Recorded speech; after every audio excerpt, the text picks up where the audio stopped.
Bharatiya Janata party के clear cut नकारने के बाद कहीं ना कहीं जनता दल यूनाइटेड फेरे में पड़ गई थी और उसे अपनी साख भी बचानी थी। इस बात को लेकर के कहीं ना कहीं जनता दल यूनाइटेड की तरफ से लगातार प्रयास किया जा रहा था कि वो फिर भारतीय जनता पार्टी के सामने कैसे अपने डिमांड को रखे। ललन सिंह बाहर आए और इस समझौते के ऊपर न बात करते हुए उन्होंने सीधी तौर पे इन सारी बातों को दरकिनार करते हुए और पुरानी मांगों को खारिज किए जाने के बाद एक नए तरीके से उन्होंने बिहार को विशेष राज्य का दर्जा देने की बात शुरू कर दी। अब इस मांग को लेकर के भारतीय जनता पार्टी तो उनके साथ थी नहीं, तो उन्हें अपने नए साथियों की ज़रूरत थी। हालांकि एनडीए में जो दो घटक दल हैं, जीतन राम मांझी और मुकेश सहनी, वो लगातार नीतीश कुमार के साथ खड़े नजर आ रहे हैं, लेकिन इन सब से काम चलने वाला नहीं था, क्योंकि इन तीनों को भारतीय जनता पार्टी ने कहीं ना कहीं दरकिनार कर दिया था और अपने अनुसार अब वो एनडीए को चलाना चाह रही थी और समझौते भी उसी अनुसार कर रही थी। इन सारी बातों को देखते हुए कहीं ना कहीं सीधी तौर पर ललन सिंह ने एक ऑफर दे दिया और खुलेआम उन्होंने राष्ट्रीय जनता दल सहित अन्य जो विपक्षी दल थे एनडीए के, उन सारे लोगों को और खास करके भारतीय जनता पार्टी के विरोधियों को जुटाना शुरू कर दिया बिहार को विशेष राज्य के दर्जा को लेकर के। हमने आपको खबरों में बताया था कि ललन सिंह ने खुलेआम तेजस्वी यादव और लालू प्रसाद से ये बात कही थी कि विशेष राज्य के दर्जा के लिए जो भी हमारे साथ आना चाहते हैं उनका हम स्वागत करते हैं। राबड़ी देवी जब मुख्यमंत्री थी तब उन्होंने बिहार को विशेष राज्य का दर्जा देने की बात कही थी और तत्कालीन प्रधानमंत्री अटल बिहारी वाजपेयी से उन्होंने आग्रह किया था। ये मामला तब से चल रहा है और जब नीतीश कुमार बिहार के गद्दी पर बैठे तब से उन्होंने इस डिमांड को और हवा दे दी। इन सारी बातों को लेकर के पिछले लंबे समय से जिस सरकार के साथ नीतीश कुमार हैं, उन्होंने कहा था 2015 में भी 2014 में भी उन्होंने दोहराया था कि बिहार को जो विशेष राज्य का दर्जा देगा हम उसके साथ जाने में ज़रा भी देर नहीं करेंगे।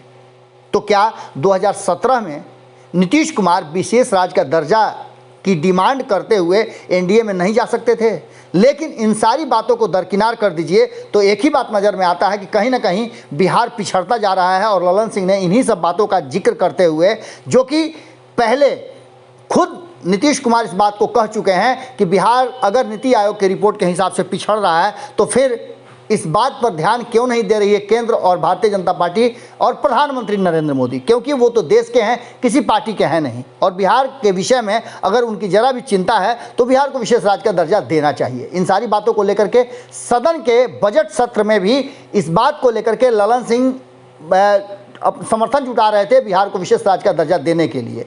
लेकिन इन सब के ठीक पहले बजट सत्र जैसे ही लोकसभा में शुरू हुआ, उसके ठीक पहले भारतीय जनता पार्टी ने बिहार प्रदेश के और नीतीश सरकार के ही मंत्री जीवेश मिश्रा के तरफ से बयान दिलवा करके ये बातें स्पष्ट कर दी कि नीतीश कुमार का ये डिमांड जायज़ नहीं है और इसे मानने के लिए भारतीय जनता पार्टी और केंद्र की सरकार तैयार नहीं है। जीवेश मिश्रा ने बड़े ही खुले शब्दों में, स्पष्ट शब्दों में जो बातें कही है वो आपको हम सुना रहे हैं। सुनिए क्या कुछ हमारे साथ बातचीत के दौरान उन्होंने कहा है। मालूम है कि देश के प्रधान देश के सभी राज्यों को समान चश्मे से देखते हैं।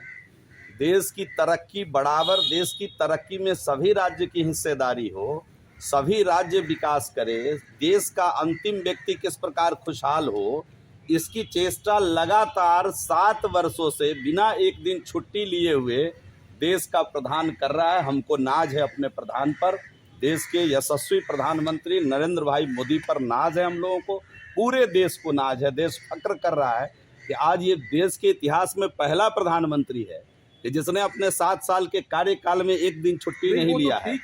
अगर ये वीडियो पसंद आई और वह बिहार के राजनीति और बिहारियत से सरोकार रखेनी तो सब्सक्राइब बटन दबा के चैनल के सब्सक्राइब कर ली। ओजे एगो घंटी बा, ओकरा बटन दबा देला से कुल सटीक और मारक खबर रुआ मुफ्त में मिल जाई।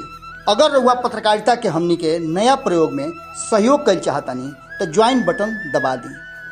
पेटीएम नंबर नोट कर ली 9386816700। धन्यवाद।